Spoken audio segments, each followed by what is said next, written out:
4ನೇ ವಿಜಯ ತಾರೀಕು ನ್ಯೂಸ್ಗೆ ಸ್ವಾಗತ. ನಮ್ಮೆಲ್ಲ ಕಾರ್ಯಕರ್ತರು ಮುಖಂಡರುಗಳು, ನಮ್ಮ ರಾಜ್ಯ ಮಟ್ಟದ ನಾಯಕರು, ನಮ್ಮ ಕ್ಷೇತ್ರದ ಮಾಜಿ ಸಚಿವರುಗಳು, ಹಾಲಿ ಶಾಸಕರು, ನಮ್ಮ ಪಕ್ಷದ ಅಭ್ಯರ್ಥಿಗಳು ಈಗೆಲ್ಲರೂ ಕೂಡ ಅದರಲ್ಲಿ ಭಾಗಿಯಾಗ್ತಾರೆ ಮತ್ತು ಸಾವಿರಾರು ಸಂಖ್ಯೆಯಲ್ಲಿ ಅವತ್ತು 4ನೇ ತಾರೀಕು ಮೆರವಣಿಗೆ ಮಾಡುವ ಮೂಲಕ ರೋಡ್ ಶೋ ಕೂಡ ಹಮ್ಮಿಕೊಂಡಿದ್ದೀವಿ ಚಿಕ್ಕಬಳ್ಳಾಪುರದಲ್ಲಿ.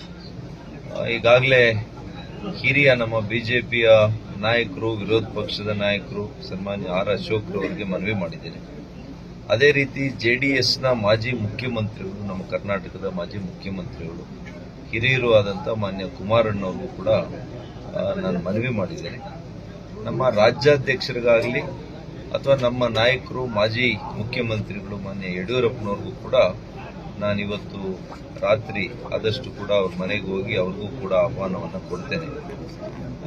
ಇಷ್ಟು ಜನಗೆ ಆಹ್ವಾನ ಕೊಟ್ಟು 4ನೇ ತಾರೀಕು ಅವರ ಸಮಕ್ಷಮದಲ್ಲಿ ಒಂದು ಒಳ್ಳೆಯ ರೋಡ್ ಶೋ ಮಾಡೋದ್ರ ಮೂಲಕ ನಮ್ಮ ಕಾರ್ಯಕರ್ತರು, ನಮ್ಮ ಮುಖಂಡರುಗಳು ಎಲ್ಲ ಜೊತೆಯಲ್ಲಿ ಸೇರಿ ಅವತ್ತೊಂದು ನಾಮಿನೇಷನ್ ಅಧಿಕೃತವಾಗಿ ನಾವು ಮಾಡ್ತೀವಿ.